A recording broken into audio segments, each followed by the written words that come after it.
نیچے جاتا سنو، نیچے جاتا سنو، جا نیچے جاتا سنو. اللہم صلی علی محمد و آل محمد. ابھی کا پیپر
اللہم صلی علی محمد و آل محمد. لاکھوں درود کروڑوں سلام صدیقہ طاہرہ راضیہ مرضیہ ام عطیہ ام تقیہ فاطمہ زہرا سلام اللہ علیہا. اللہم صلی علی محمد و آل محمد. جس کے صدقے میں پروردگار عالم نے زمینوں کو بچھایا، آسمانوں کو قائم کیا، دریاؤں کو بہایا، کشتیوں کو چلایا، مخلوقات کو زندگی عطا فرمائی، وہ پروردگار عالم ارشاد فرما رہا ہے کہ اللہ کی اطاعت کرو، اس کے رسول کی اطاعت کرو، جیسے صاحبان امر ہے ان کی اطاعت کرو. اطاعت خدا اطاعت رسول کی طرح ہے. اطاعت رسول اہل بیت علیہ السلام کی اطاعت کی طرح ہے، اور اہل بیت علیہ السلام کی اطاعت اللہ اور رسول کے خوشنودی کا نام. جس نے اللہ اور رسول کی اطاعت کی وہ عبادت گزار بن گیا، اس لیے کہ جگہ جگہ کے اوپر اہل بیت علیہ السلام نے فرمایا. کہیں ابو عبداللہ امام محمد باقر علیہ السلام اللہم صلی علی محمد و آل محمد. یہ میں تمہیں نصیحت کرتا ہوں، اور نصیحتوں میں سب سے عظیم نصیحت یہ ہے کہ تم اللہ کی اطاعت کرو، اس سے ڈرو، اس لیے کہ بغیر پرہیزگاری کے کوئی بھی عمل جو ہے وہ فائدہ مند نہیں ہوگا. کہیں کے پر امام نے فرمایا کہ بغیر اطاعت و فرما برداری کے تمہارے اجتہاد کا تمہیں کوئی اجر و ثواب نہیں ملے گا جس کے اندر پرہیزگاری نہ ہو. اگر پرہیزگاری نہیں ہے تو ہم نے جتنا بھی بڑا جہاد کیا ہو، اب چاہے وہ میدان جہاد میں جانے والا جہادی ہو اور چاہے ہمارا گھر کے اندر رہنے والا جہاد ہو، اگر پرہیزگاری نہیں ہے تو وہ کوئی فائدہ نہیں پہنچائے گا، اس کا کوئی نفع نہیں ہوگا. اور اسی طرح فرمایا کہ پرہیزگاری بہترین عبادت ہے، پرہیزگاری کو اپناؤ. تو عزیزان محترم، اس طرح سے ہم نے خدا کے فضل و کرم سے عقائد میں ہم نے پرہیز کیا، ان لوگوں سے پرہیز کیا کہ جس کو ماننے سے اللہ نے منع کیا، اور ان کی اطاعت کی کہ جس کو اللہ نے ماننے کا حکم دیا. اسی طرح عمل بھی ہمارا ان کی طرح ہو کہ جس کی اللہ نے اطاعت کا حکم دیا، ان کی طرح نہ ہو جس کی اطاعت کا اللہ نے حکم نہیں دیا. اس لیے کہ جن کی اطاعت کا اللہ نے حکم نہیں دیا ان کے لیے یہ فرمایا ہے وہ پہاڑ جیسی عبادت کرے، کوہ صفا و مروہ میں سعی کرتے کرتے دوڑتے دوڑتے مر جائے، انہیں عبادتوں کے ساتھ وہ جہنم میں جھونک دیے جائیں گے. تو ہماری اطاعت اور ہماری عبادت اہل بیت علیہ السلام کے فرمان کے مطابق ہونی چاہیے. تو اللہ نے چاردہ معصومین علیہ السلام کو ہمارے لیے ایک نمونہ عمل بنایا، ایسا نمونہ عمل کہ خاص کر کے اللہ نے صدیقہ طاہرہ جناب زہرا سلام اللہ علیہا کو اللہم صلی علی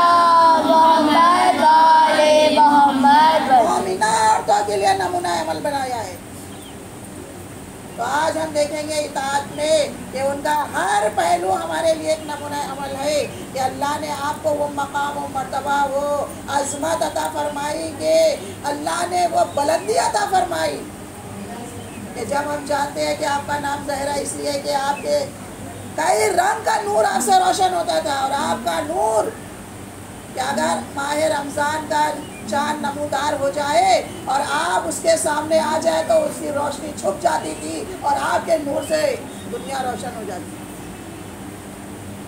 اور پھر اللہ نے جب آپ وہاں سے ہٹ جاتی تھی تب چاند کی روشنی لوگوں کو دکھائی دیتی۔ تو وہ شہزادے کونین کہ جن کی سیرت پر اگر ہم نظر ڈالیں تو ہمارے درجات میں اضافہ ہوگا۔ ہر اہل بیت کا چاہنے والا مومن، اہل بیت نے کہا جس نے بھی ہم سے محبت کی وہ جنت میں جائے گا۔ جنت میں مقامات ہیں، جنت میں درجات ہیں، بلندیاں ہیں، سب ایک مقام نہیں ہے جس میں ایک جگہ کے اوپر ایک میدان میں جیسے سب کو ڈال دیا جائے، ایک گارڈن نہیں ہے، ایک باغ نہیں ہے جس میں سب کو رکھ دیا جائے، وہاں مقام ہے۔ اس طرح اس دنیا کے اندر جس کے پاس جیسی دولت، جس نے جیسی حلال روزی سے اپنے مکانات بنائے اور اپنی زندگیاں بنائی، اسی طرح سے امام علی رضا علیہ السلام ارشاد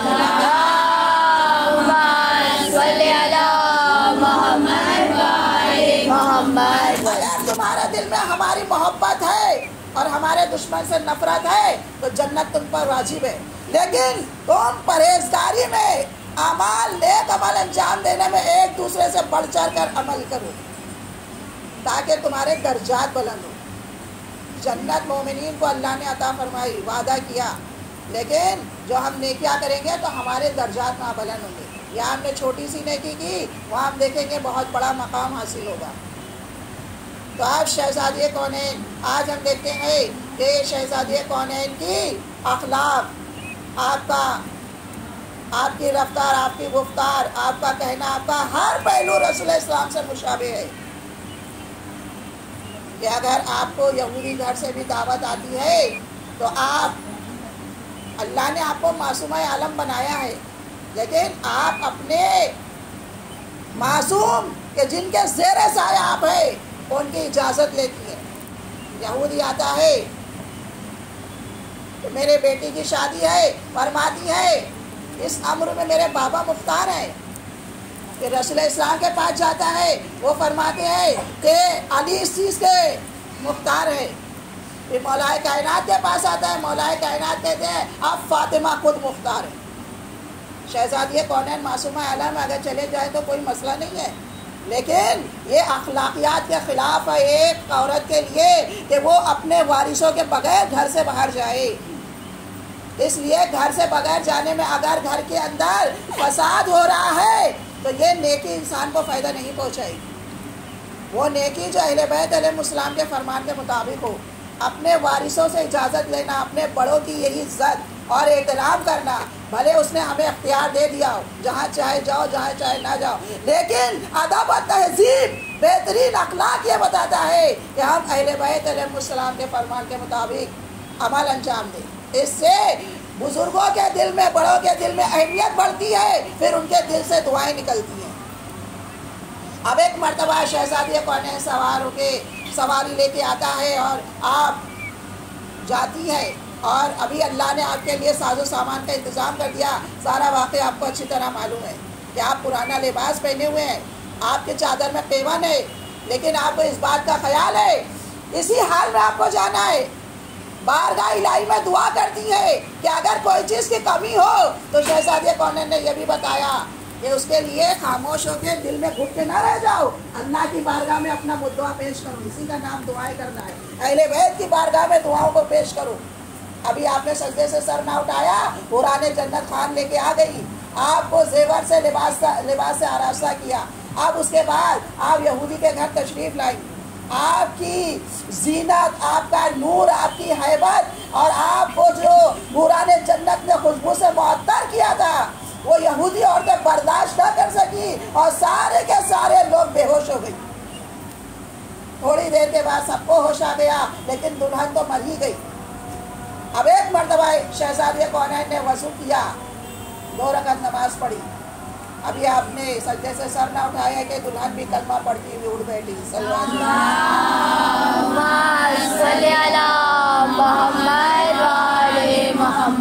آپ کے اس معجزے سے ایک نہیں دو نہیں 500 یہودی عورتیں اور مرد کلمہ پڑھ کے مسلمان ہو گئے اور آپ کو بڑی عزت و احترام کے ساتھ آپ کے گھر پہنچا دیا گیا. عزیزان محترم، اسلام نے عورتوں کو کسی چاہنے والے مومن و مومنہ کو کہیں جانے منع نہیں کیا ہے. ہر جگہ جانا ہے حدود الہی کے اندر، ہر کام انجام دینا حدود الہی میں. جہاں سے حرام کی حد آ جائے کہ آپ اس کو پار کریں گے تو حرام میں داخل ہو جائیں گے، وہیں سے رک جانا. اسی کا نام اطاعت الہی ہے. پھر اس کے بعد دیکھتے ہیں شہزادی کون ہیں لوگوں کے لیے نمونہ عمل بن کے آئی کہ حسن مصطفیٰ امام حسن علیہ السلام نے ایک دن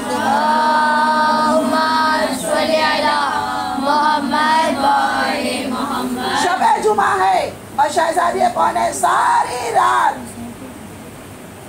ایک ایک مومن کا نام لے کے ایک ایک پڑوسی کا نام لے کے دعائیں کرنی. پوری رات گزر گئی آپ کو عبادتوں میں، ساری رات آپ لوگوں کے لیے دعائیں کرتی رہی. یہ اخلاقیات میں بہترین اخلاق ہے. ایک مومن دوسروں کا پہلے خیال کرتا ہے، بعد میں اپنا خیال کرتا ہے. آپ امام حسن علیہ السلام نے آگے جا کے پوچھ لیا، مادر گرامی ساری رات آپ نے لوگوں کے لیے دعائیں کی، اپنے لیے ایک بھی دعا نہیں. آپ نے فرمایا پہلے دوسرے ہیں بعد میں ہم. یہ اللہ نے حکم دیا ہے کہ اگر ہم چاہتے ہیں کہ ہماری دعائیں قبول ہو اور جو چیز اللہ سے چاہتے ہیں وہ دوسروں کے لیے مانگے تو یہ سمجھ لے کہ ہماری دعا اللہ کی بارگاہ میں قبول ہو گئی. اور اللہ نے ہماری دعاؤں کی قبولیت کو دوسروں کی دعاؤں میں رکھا ہے.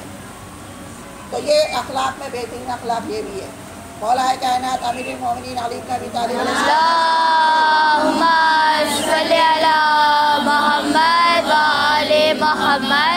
ارشاد فرمایا بہترین اخلاق، اچھا اخلاق 2 نعمتوں میں ایک نعمت ہے.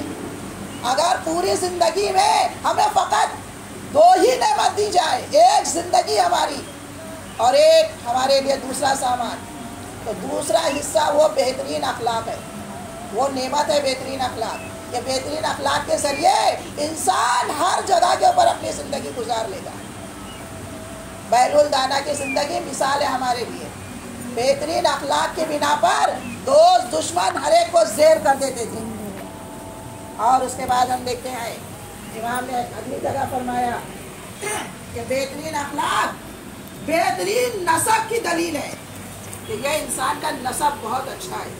امام نے فرمایا بہترین اخلاق جس کا اچھا اخلاق ہوتا ہے اس کے لیے رزق جاری ہو جاتا ہے اور لوگ اس کے لیے محبوب ہو جاتے ہیں، لوگ اس سے محبت کرنے لگتے ہیں. اور بہترین اخلاق کے ذریعے انسان کی لوگوں میں تعریف ہوتی ہے. اور بہترین اخلاق کے لیے ہم دیکھتے ہیں صادق آل محمد امام جعفر صادق علیہ السلام مشہور و معروف حدیث ہمیشہ سنتے ہیں کہ جب میدان محشر میں میزان رکھا جائے گا اور پلے کے اندر نیکیاں رکھی جائیں گی لیکن وہ بھاری نہیں ہوگا، گناہوں کا پلہ بھاری ہوگا. لیکن اب جب بہترین اخلاق ہو یا سلوات ہو تب وہ جا کے اس کا وزن پڑے گا. اب ایک مومن امام نے فرمایا جس نے کوئی نیکی نہیں کی، گناہ اتنے کہ میزان محشر کا میزان جو وہ بھاری ہے، اتنا شدید ہے. اب ایک مرتبہ اس سے کہا جائے گا تمہارا اتنی برائیاں تمہاری اور نیکی ایک بھی نہیں ہے تمہارے پلے میں کہ جس کا مقابلہ ہو سکے. مومن بھی ہے، با ایمان دنیا سے گیا ہے. اب اس سے کہا جائے گا محشر میں جاؤ اور اعلان کرو ہے کوئی میری مدد کرنے والا. میدان محشر میں وہ نالا و فریاد کرے گا کون ہے آج میری مدد کرنے والا، کون ہے آج مجھے میرے پلے میں نیکی دینے والا. اس لیے کہ میں نے دنیا میں کوئی ایک بھی نیکی نہیں دی. بڑے بڑے عبادت گزار نیکوکار آ جائیں گے اور آنے کے بعد ایک مرتبہ مولا کائنات امیر المومنین علی بن ابی طالب بھی آ جائیں گے.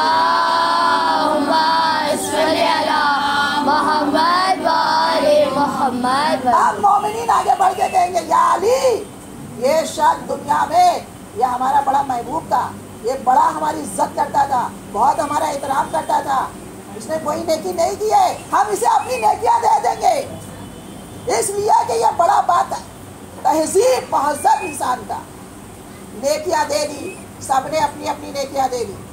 اب نیکیاں تو بھر گئی پلے میں، کہا جائے گا اب تمہارے گناہ تو ویسے کے ویسے بھرے ہوئے ہیں، نیکیاں اس سے کئی گنا بڑھ گئی، لیکن اب یہ گناہ کیسے ختم ہو؟ ایک مرتبہ کہا جائے گا کہ تم نے جو یہ گناہ کیے ہیں، تم نے جو یہ برائیاں کی ہے، اب اگر اس میں جو مظلوم ہے، جن پر تم نے اگر ظلم کیا، کسی کا حق مارا ہے، ان سب کو بلا کے لاؤ۔ وہ سارے لوگ جمع ہو جائیں گے، اس شخص نے ہمیں اذیت پہنچائی، اس شخص سے ہمیں یہ تکلیف پہنچی ہے۔ ایک مرتبہ ہم سے کہا جائے گا کہ تم اسے معاف کر دو تاکہ اس کے گناہ کا پلہ ختم ہو جائے۔ وہ کہیں گے کہ ہم معاف تو کریں گے، لیکن شرط یہ ہے یا علی آپ اس کے بدلے میں ہمیں کیا دیں گے؟ کہا جنت میں مقام تمہارا بڑھ جائے گا۔ کہا نہیں، ہم چاہتے ہیں شب ہجرت میں جو آپ نے رسول اسلام کے اوپر جان قربان کرنے کے لیے آپ بستر پر سوئے تھے، اس میں سے ایک سانس کا ہمیں اجر و ثواب دے دیں۔ امام فرمائیں گے جاؤ، میں نے تمہیں ایک سانس کا اجر و ثواب کہا، پہلے ہمیں اجر و ثواب دکھائیے، وہ کیا ہے اجر و ثواب؟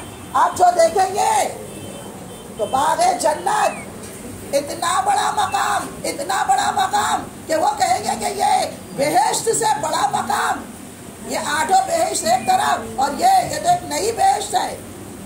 تو کہا جائے گا یہی وہ مقام ہے کہ ایک سانس کے بدلے میں تمہیں دیا جا رہا ہے۔ تو عزیزان محترم، جب انہیں یہ مقام دیا جائے گا اور پھر وہ لوگ اسے معاف کر دیں گے اور اس کے گناہوں کا پلہ ختم ہو جائے گا اور اس کے بعد اسے بہشت میں داخل کیا جائے گا۔ صلوات کیجیے۔ اللہم صلی علی محمد وآل محمد۔ تو معلوم یہ ہوا ہم دنیا میں کہتے ہیں ہم کسی کی سنے کیوں؟ ہم کسی کی کوئی بات کیوں سنے؟ ہم کسی کی کوئی بات کیوں برداشت کریں؟ یہ مقام بھی ہمیں حاصل نہیں ہو پائے گا اگر ہم نے تھوڑا بھی دنیا میں برداشت کرنے کی عادت ڈالی، مومنین کی جائز چیزوں کو برداشت کیا کہ ہم نے نہیں کوئی غلطی کی ہے لیکن لوگ ہمارے بارے میں برائی کہہ رہے ہیں، لیکن ہم نے برداشت کیا، تو ہو سکتا ہے قیامت کے دن ہمیں بھی وہ اجر و ثواب حاصل ہو جو مولا کائنات کے ایک سانس کا بدلہ دیا گیا۔ تو جب تک ہم وہ کام کو انجام نہیں دیں گے اس کا اجر و ثواب بھی ہمیں نہیں ملے گا۔ ہر نیکی کا اجر و ثواب ہے، جب تک کہ اسے انجام نہ دیا جائے تو وہ نیکی کا اجر و ثواب ہمیں نہیں ملے گا۔ اس لیے کہا گیا کہ ہر نیکی کو انجام دینے کی کوشش کرو، اور ہر وہ تکلیف کہ جہاں کے اوپر اصلاح کے اب کوئی مسئلہ نہیں ہے، جہاں کے اوپر اگر ہم اصلاح کرنے جائیں گے تو اور جھگڑا بڑھ جائے گا، تو خاموش ہو جائے، تھوڑی دیر کے لیے، کچھ دنوں کے لیے، کچھ ٹائم کے لیے خاموش ہو جائے، باقی جتنا ہم حق پر ہیں تو جو حق پر ہوتا ہے اللہ رسول اس کا ساتھ دیتے، اور جو حق پر نہیں ہوتا وہ چند دنوں ہنگامہ کرتا ہے اور اس کے بعد وہ ہمیشہ کے لیے اس کا نام و نشان ختم ہو جاتا ہے۔ تو عزیزان محترم، اللہ نے اہل بیت علیہ السلام کو ہمارے لیے نمونہ عمل بنایا، اور جس میں بہترین اخلاق کے کتنے اہل بیت علیہ السلام نے نمونے پیش کیے۔ پیغمبر اسلام کیوں برداشت کر رہے ہیں، راستے سے گزر رہے ہیں اور سائل آپ کی ابا کو کھینچتا ہے، اتنی زور سے کھینچتا ہے گلے میں خراچیں پڑ گئی، زخم ہو گیا، مڑ کے مسکرا کے پوچھتے ہیں بھائی تمہیں کیا چاہیے؟ کہا مجھے کھانے کو چاہیے۔ کہا آؤ میرے ساتھ گھر پہ، گھر لے جاتے ہیں، لباس بھی دیتے ہیں، پیسہ بھی دیتے ہیں، کھانا بھی دیتے ہیں۔ جب ادھر وہ جاتا ہے ادھر جبریل امین نازل ہوتے ہیں، انک لعلی خلق عظیم، یقیناً آپ اخلاق کے بہترین درجے پر فائز ہیں۔ اللہ نے پیغمبر اسلام کو کیا مقام نہیں دیا؟ دنیا کو بتایا جب تک کہ یہ تکلیف برداشت نہیں کریں گے وہ مقام جو اللہ اور دینے والا ہے وہ نہیں ملے گا۔ اہل بیت علیہ السلام نے قدم قدم پہ مصیبتیں برداشت کی، پریشانیوں کو برداشت کیا، اور انہوں نے اپنی طاقت کے مطابق صبر کیا، ہم کو ہماری طاقت کے مطابق حکم دیا، کرنا ان کی طریقے سے ہے، صلاحیت ہماری جتنی ہے ہمیں اتنا کرنا ہے۔ تو عزیز جانے محترم، اسی کا نام اطاعت ہے۔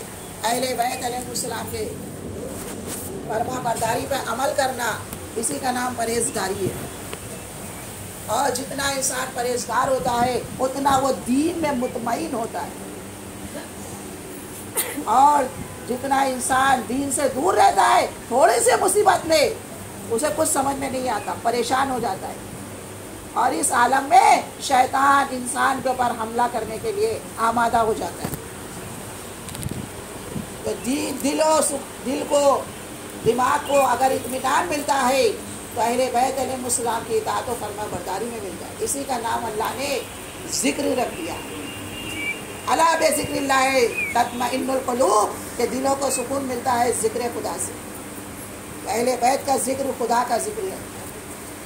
تو بس عزیزان محترم، اہل بیت علیہ السلام نے یہ دین ہم تک پہنچانے کے لیے بڑی بڑی مصیبتیں اٹھائی اور بڑی بڑی پریشانیوں کا سامنا کیا۔ آج بھی اہل بیت علیہ السلام تکلیف میں ہے، پریشانی میں، اور اہل بیت علیہ السلام کے درد کا احساس کرنا یہ سب سے اعلیٰ اخلاق ہے کہ اہل بیت علیہ السلام کے گھر میں حسنین علیہ السلام کی گریہ گزا ہے، زینب و ام کلثوم بھی پریشان تھا۔ جو جو دن گزر رہے ہیں وہ شہزادی کونین کی تکلیف بڑھتی جا رہی ہے، اور آپ کا عالم یہ ہے کہ آپ کو وہ درد پہنچایا گیا کہ جس کا علاج لا علاج ہے، جس بیماری کا کوئی علاج نہیں کیا جا سکتا، کہ آپ کے سینے کی پسلیاں ٹوٹ گئی اور آپ کے زخموں سے خون جاری ہے، اور آپ ایک مرتبہ مولا کائنات کو بلا کر آواز دیتی ہے، یا علی جب میں دنیا سے گزر جاؤں تو آپ ہی مجھے غسل و کفن دیجیے گا اور میرا جنازہ رات کی تاریکی میں اٹھائیے۔ فرماتی ہے، یا علی میرے بعد میرے بچوں کے ساتھ یتیموں جیسا سلوک کیجیے گا، اگر کسی بات پر میرے بچے بزد ہو جائے تو انہیں بن ماں کر سمجھ کے ان پر رحم کیجیے گا۔ اور ساری وصیتیں کی جناب زہرا نے، اسی میں یہ بھی وصیت کی، یا علی میرے جنازے میں ان لوگوں کو نہ بلائیے گا جن لوگوں نے مجھ پر وہ مصیبتیں ڈھائی ہیں، کہ اگر انہیں دنوں میں ڈالا جائے تو مصر تاریکی میں بدل جائے۔ عزادارہ نے حسین جناب زہرا نے مولا کائنات کو وصیت فرمائی، مولا کائنات مسجد میں آئے دعا کرنے کے لیے، حسنین علیہ السلام کو نہلایا دھلایا، کہا جاؤ نانا کے قبر پہ جا کے ماں کے صحت کے لیے دعا کرو، اور ادھر اسماء کو بلا کے کہا، اسماء دیکھو میں حجرے میں جا رہی ہوں، جب تک تسبیح و تحلیل کی آواز آتی رہے سمجھ لینا فاطمہ زندہ ہے، اور جب آواز کا آنا بند ہو جائے تو تم حجرے میں چلی آنا، لیکن ہاں اسماء اس بات کا خیال رکھنا میرے حسنین باہر سے بھوکے آئیں گے، پہلے انہیں کھانا کھلا دینا، اس کے بعد میری میت میں بھیج دینا، اس لیے کہ وہ بھوکے ہوں گے۔ یہ کہہ کے شہزادی حجرے میں گئی، اور اس کے بعد اسماء دروازے پہ بیٹھی رہی، دیر تک تسبیح و تحلیل کی آواز آتی رہی، اور جب آواز کا آنا بند ہو گیا تو اسماء نے بھی آواز، بی بی میری شہزادی، کوئی جواب نہ آیا۔ اسماء نے حجرے میں قدم رکھا، کیا دیکھا فاطمہ زہرا، ارے ایک مرتبہ اپنے بابا کی عبا اوڑھے ہوئے دنیا سے گزر گئی۔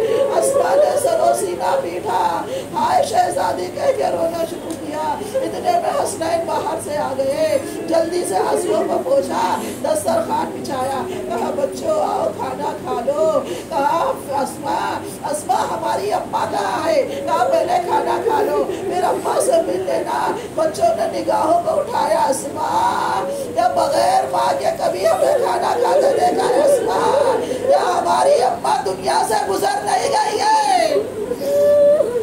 تمہیں کیسے پتا چلا؟ ہم نانا کے قبر تھے، ماں کی صحت کے لیے دعا کر رہے تھے، نانا نے کہا جاؤ بچوں جاؤ، اماں کی صحت کی دعا نہ کرو، ماں کا سایہ تمہارے سر سے اٹھ گیا۔ میں کہوں گی شہزادی، دنیا سے جاتے جاتے آپ کو حسنین کے کھانے کا بڑا احساس تھا، ارے پانی کا بڑا احساس تھا، کربلا کے میدان میں آئیے، کھانا کیسا، ارے دل دل کا پیاسا، حسین کے گلے پہ خنجر چلایا جا رہا ہے۔ حسین جب کہتے ہیں شیر ایک بوند پانی دے دے، کہا کائنات کا ذرہ ذرہ سیراب ہوگا، لیکن حسین تمہیں ایک بوند پانی نہیں دیا جائے گا۔ لو آزادارو، حسین کے گلے پہ خنجر چلا۔ حسین کبھی آنکھوں کو بند کر لیتے ہیں، کبھی آنکھوں کو کھول لیتے ہیں، سوکھے گلے پہ خنجر چلا، ارے سر تن سے جدا ہوا، آسمان سے خون برسا، زمین کو زلزلہ آیا، سیال دیا چلنے لگی، الا قتل الحسین بکربلا، الا ذبح الحسین بکربلا۔